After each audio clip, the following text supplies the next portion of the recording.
దాదాపు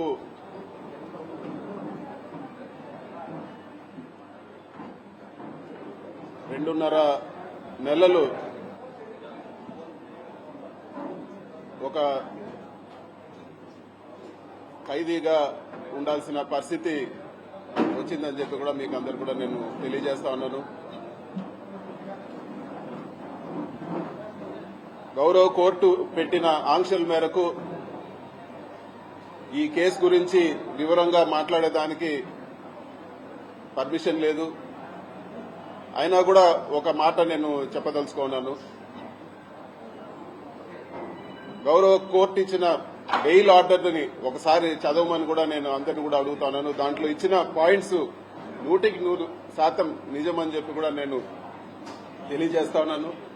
గౌరవ కోర్టు ఏదైతే ఆర్డర్లో విషయాలు చెప్పిందో అవన్నీ కూడా మీ అందరిని కూడా నేను ఒక్కసారి చదవమని చెప్పి కూడా నేను కోరుతా ఉన్నాను.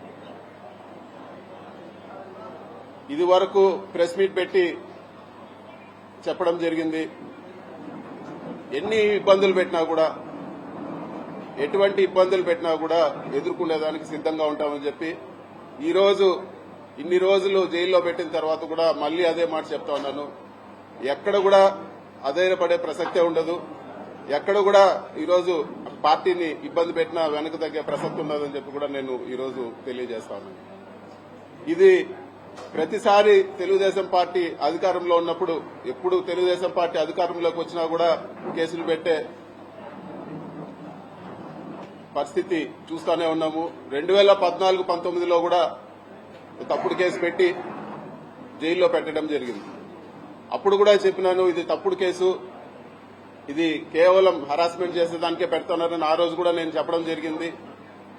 అయినా కూడా అక్రమంగా అరెస్ట్ చేసి నన్ను, బిఎం మధుసూదన్ రెడ్డి గారిని, చెవిరెడ్డి భాస్కర్ రెడ్డి గారిని కూడా ఆ రోజు కూడా జైల్లో పెట్టడం జరిగింది. తర్వాత ఎవరైతే కేసు పెట్టించారో అదే వ్యక్తి కోర్టులో వచ్చి చెప్పడం జరిగింది, ఎక్కడ కూడా బలవంతంగా మా దగ్గర పెట్టించారు, వీళ్ళు తప్పు చేయలేదని చెప్పి ఆ కేసు కూడా కొట్టేయడం జరిగింది. అంతేకాదు, అంతకుముందు తెలుగుదేశం అధికారంలో ఉన్నప్పుడు కూడా నేను ఇంజనీరింగ్ కాలేజ్లో చదివేటప్పుడు కూడా నా జీవితంలో మొట్టమొదటి కేసు పెట్టింది తెలుగుదేశం ప్రభుత్వం. తెలుగుదేశం ప్రభుత్వం ఎప్పుడున్నా కూడా ఇటువంటి హరాస్మెంట్ చూస్తూనే ఉన్నాము.